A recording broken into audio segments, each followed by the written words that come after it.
यीशु का पुनरुत्थान मानव जीवन के इतिहास का सबसे आश्चर्यजनक और अविस्मरणीय घटना है।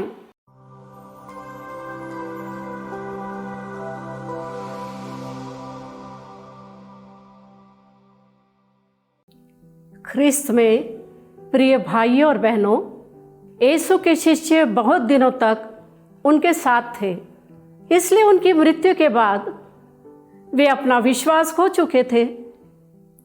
वे अत्यंत दुखी और विचलित हो गए थे। निराशा, चिंताओं और अवसादों से वे इतने घिरे हुए थे कि प्रभु की मृत्यु के सदमे से निकल पाने में असमर्थ थे। ऐसी स्थिति में उन्हें कोई समाधान नहीं मिल पा रहा था, इसलिए वे ईश्वर से बिछड़ने की अगाध पीड़ा से व्यतीत होकर एमाउस जा रहे थे।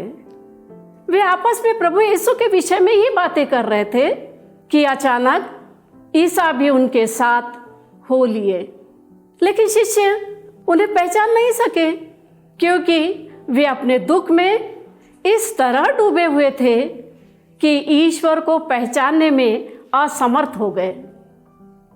ठीक उसी तरह हम भी अपने जीवन में अपने ही दुख पर अधिक ध्यान देते हैं, इसलिए ईश्वर को पहचान नहीं पाते।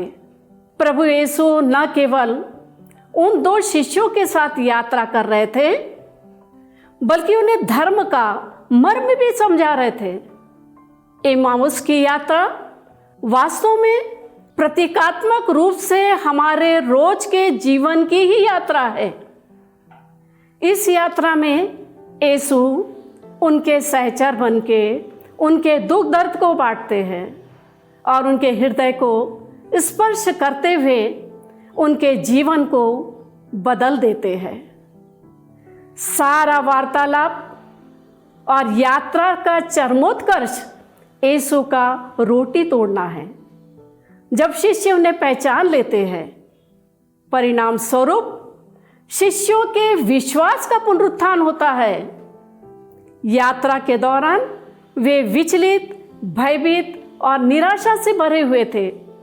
इसके विपरीत वे यह शुभ संदेश लेकर एक नई आशा, उत्साह व नव स्फूर्ति के साथ यरूशलेम लौटकर यीशु के पुनरुत्थान का सुसमाचार सुनाते हैं। इस प्रकार प्रेरितों का निर्भयता से साक्ष्य देना यीशु के पुनरुत्थान के साक्ष्य को पुख्ता करता है। साथ ही मरियम मगदलेना के द्वारा खाली कब्र की सूचना पुनरुत्थान के दावे को और अधिक मजबूत बनाती है। इस प्रकार यीशु का पुनरुत्थान मानव जीवन के इतिहास का सबसे आश्चर्यजनक और अविस्मरणीय घटना है। यह मात्र एक घटना नहीं है, वरना एक सतत चलने वाली प्रक्रिया है। निराशा से आशा की ओर, असत्य से सत्य की ओर, घृणा से प्रेम की ओर निरंतर प्रवाहित एक धारा है, जिसकी ओर नित्य प्रवाहित होकर हम पुनर्जीवित यीशु की उपस्थिति का अनुभव करके जीवन को खुशी व शांति से परिपूर्ण कर सकते हैं।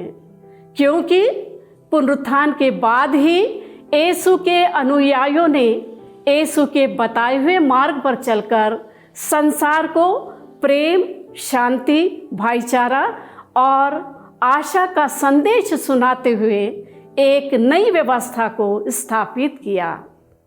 क्या हमने अपने जीवन में कभी एमाउस की यात्रा का अनुभव किया है? क्या हम भी शिष्यों की तरह समस्याओं, चुनौतियों, कठिनाइयों से घबराकर जीवन से दूर भागे हैं? ईश्वर हर पल हमारे साथ है। आवश्यकता है सिर्फ उनकी उपस्थिति का अनुभव करने की।